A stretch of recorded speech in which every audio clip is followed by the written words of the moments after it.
नमस्कार दोस्तों, मैं डॉक्टर मुरली मनोहर मृत्युंजयम आयुर्वेद योग एवं पंचकर्म केंद्र की तरफ से आपके सामने एक नए टॉपिक के साथ आज उपस्थित हुआ हूं, जिसमें आज हम लोग बात करने वाले हैं मेल इनफर्टिलिटी के बारे में।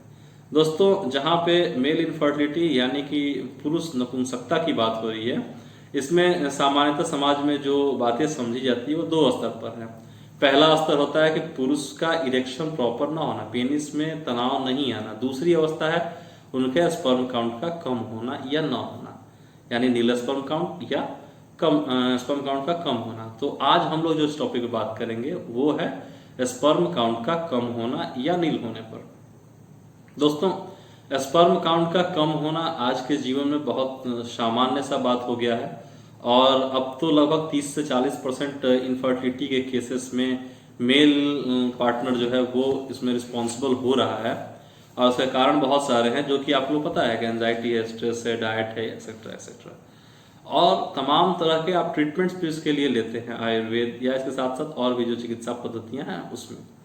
आयुर्वेद की चिकित्सा पद्धति में क्या होता है और कहाँ पे लोग त्रुटि करते हैं और क्यों रिजल्ट नहीं आ पाता है, इन सभी टॉपिक्स पे आज हम सभी बात करेंगे पहले, और उसके बाद आपको मैं बताऊंगा कि सबसे अच्छा और आसान तरीका क्या है जिससे कि आप इसको जल्द से जल्द ठीक कर सकते हैं और कम पैसे में ठीक कर सकते हैं।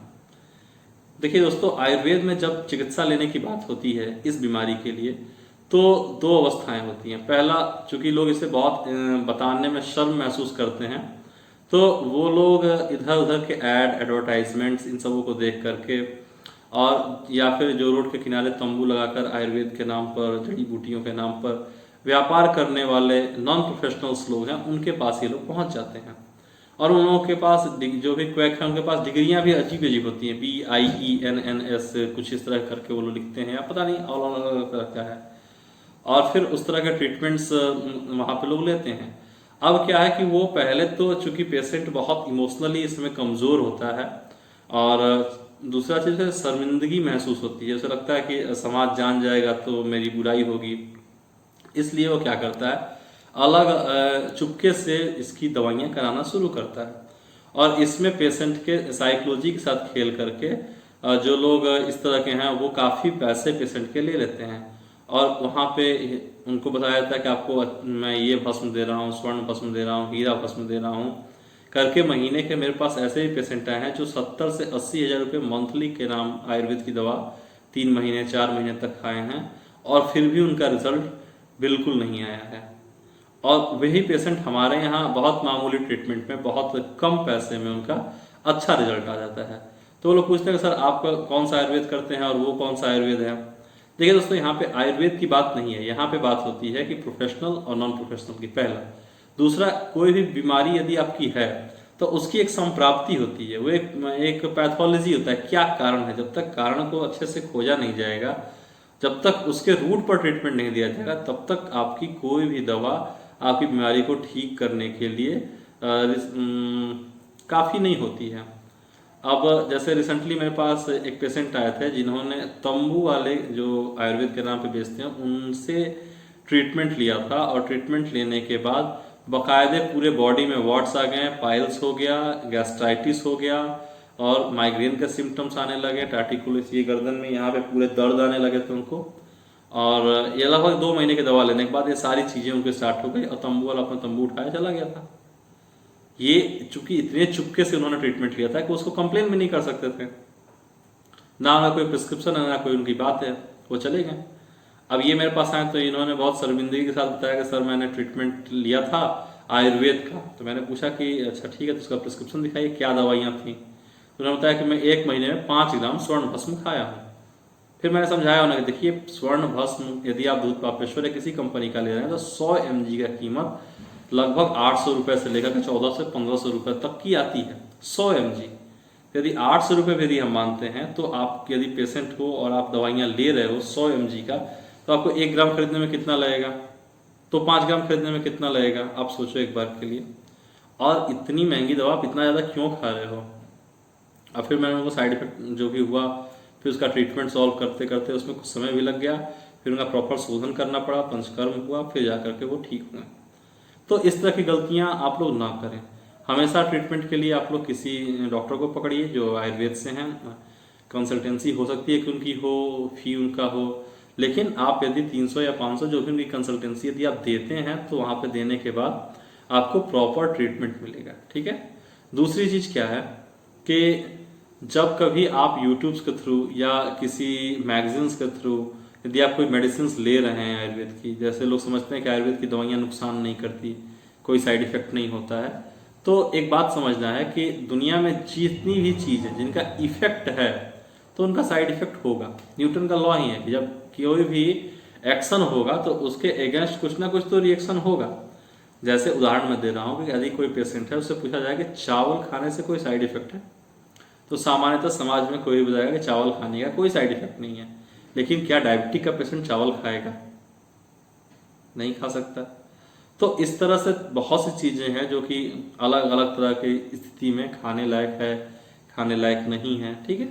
और यदि अमृत भी है ना, यदि दूध अमृत है, दूध की भी बहुत ज्यादा मात्रा दी जाएगी तो आपको नुकसान करेगा। तो इस तरह से इसकी एक संप्राप्ति दही है। दही के साथ बहुत सारे क्लॉज हैं कि दही अकेले नहीं खाना चाहिए। दही शरद ऋतु में से अभी चल रहा है, नवंबर का सीजन, तो इस समय दही नहीं लेना चाहिए। ग्रीष्म ऋतु में दही नहीं लेना चाहिए। तो ये सब जो नियम है इनका नॉलेज आपके पास यदि नहीं है तो आप इसके एक्सपर्ट से मिलिए और पूछिए उनसे कि सर मेरे को ये बीमारी है तो मैं क्या खाऊं क्या ना खाऊं करके। ठीक है। क्योंकि बॉडी में कॉन्स्टिट्यूशन से प्रकृति है, अब प्रकृति के अनुसार यदि अश्वगंधा सभी इम्पोर्टेंसी के पेशेंट को यदि ठीक करता तो फिर बाकी दवाइयाँ क्यों बनाई गई? यदि कोई भी एक भस्म स्वर्ण भस्म ही है, या मेरी इस पर वीडियोस पड़ी हुई है, तो उस तरह के यदि भस्म है, यदि एक बीमारी को ठीक करने के लिए वो काफ़ी है तो फिर दूसरी दवाइयाँ क्यों बनाई गई? ये सोचने की बात है ना। तो इसलिए क्योंकि सबका फंक्शन अलग अलग है तो हर पेशेंट को वो हर दवाइयाँ नहीं सूट करती। ठीक है। तो ये चीज़ें ध्यान रखनी है। अब आयुर्वेद में हम क्या करें कि नील स्पर्म काउंट का ट्रीटमेंट हो। यदि स्पर्म काउंट नील है तो देखिए ये बिना पंचकर्म के जल्दी नहीं ठीक होता है या होता भी नहीं है। तो इसमें पंचकर्म की रिक्वायरमेंट होती है। प्रॉपर पंचकर्म के बाद जब रसायन चिकित्सा दी जाती है तो ही इसमें आपको रिजल्ट देखने को मिलता है। ठीक है। और दूसरी चीज क्या है, कई बार क्या होता है कि बचपन में टीबी होने के कारण या ट्रॉमा होने के कारण, चोट इत्यादि के कारण, या कई बार यूएसजी करके देखने पर अंदर ब्लॉकेज होने के कारण भी आपका नील स्पर्म या स्पर्म काउंट का कम होना, या आपका कई बार क्या होता है कि टेस्टिस के अंदर जो नस है वो बढ़ जाता है और फिर वहाँ पे वेरिकोसिल होने के कारण से स्पर्म काउंट कम हो जाता है। जब तक इन सभी कॉजेज को देख करके इसका ट्रीटमेंट न दिया जाए, और ज़्यादातर करके नील स्पर्म काउंट में तो पंचकर्म की रिक्वायरमेंट मस्ट है। वहाँ पर आपको वमन है, विरेचन है, कई दफ़ा वस्ती का प्रयोग करना होता है, वहाँ पे उत्तर वस्ती का भी प्रयोग करना पड़ता है। तो इस तरह के अलग अलग ट्रीटमेंट मॉड्यूल्स को फॉलो करने पर ही आपको रिजल्ट देखने को मिलता है। तो इस तरह से जब भी आपको इस बीमारी का ट्रीटमेंट लेना है तो बिना पंचकर्म के नहीं हो सकता।